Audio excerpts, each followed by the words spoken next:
Ambassador ZYX then adjusted his crystalline vocal cords one final time before addressing the Galactic Council. The ancient amphitheater, carved from a single asteroid and suspended in the void between stars, hummed with the nervous energy of 1,000 species. Representatives from every corner of the galaxy had gathered for this emergency session, their varied forms creating a tapestry of evolution's possibilities. Esteemed colleagues, ZYX then's voice resonated through the chamber's translation matrix. We face an unprecedented crisis. The hegemony has violated the Prime Directive.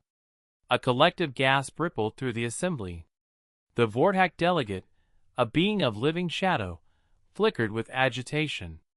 Surely you jest, Ambassador. No species would be so foolish.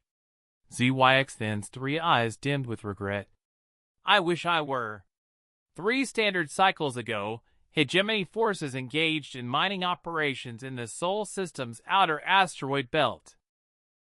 Despite repeated warnings about the quarantine zone, they proceeded with deep core extraction using quantum resonance charges. The ethereal collective's representative, a being of pure energy contained within a crystalline matrix, pulsed with alarm. The vibrations, they wouldn't have. They did. ZYX then's confirmation fell like a death knell.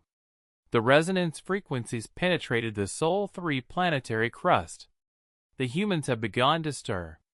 For 3 million years, the galaxy had prospered under one simple rule: avoid the third planet of the Sol system at all costs.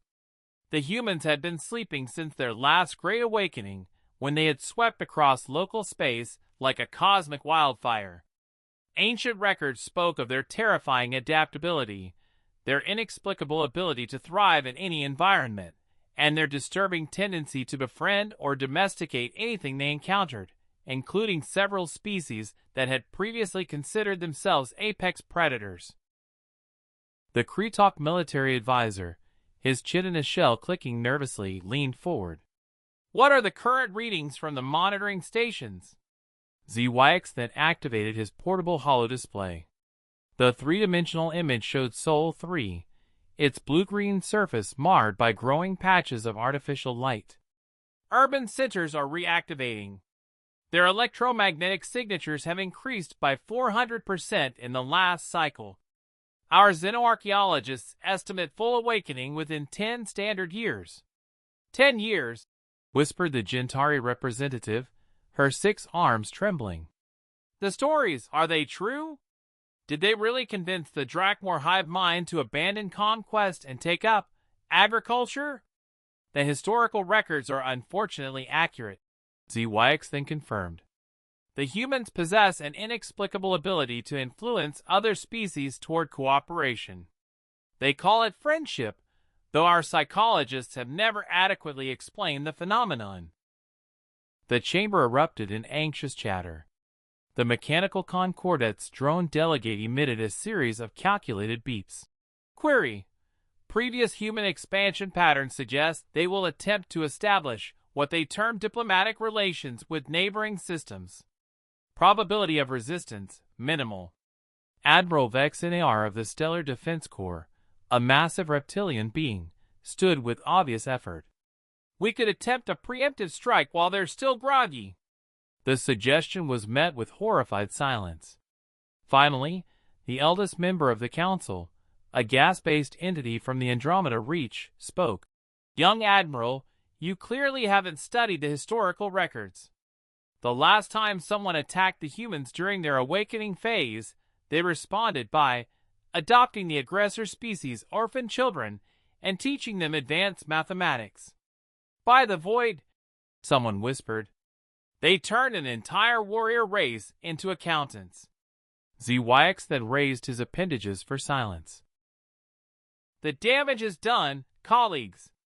The humans will awaken, and when they do, they will once again spread across the galaxy with their infectious enthusiasm, their music, their art, and their terrifying insistence on helping everyone whether they want it or not. The quantum merchant's representative, flickering between dimensions, spoke up. Perhaps this time will be different. different how? ZYX then asked.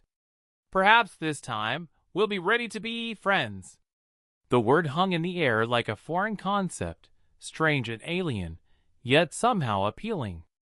Across the chamber, species that had warred for millennia found themselves looking at each other with something approaching curiosity rather than suspicion. ZYX then's 3 eyes brightened with what might have been hope. In that case, honorable delegates, I suggest we prepare welcoming committees. The humans, after all, have always appreciated good first impressions. As the council adjourned, the representatives dispersed to their respective systems, each carrying the same thought. The humans were waking up, and the galaxy was about to become a much more interesting and surprisingly friendlier place.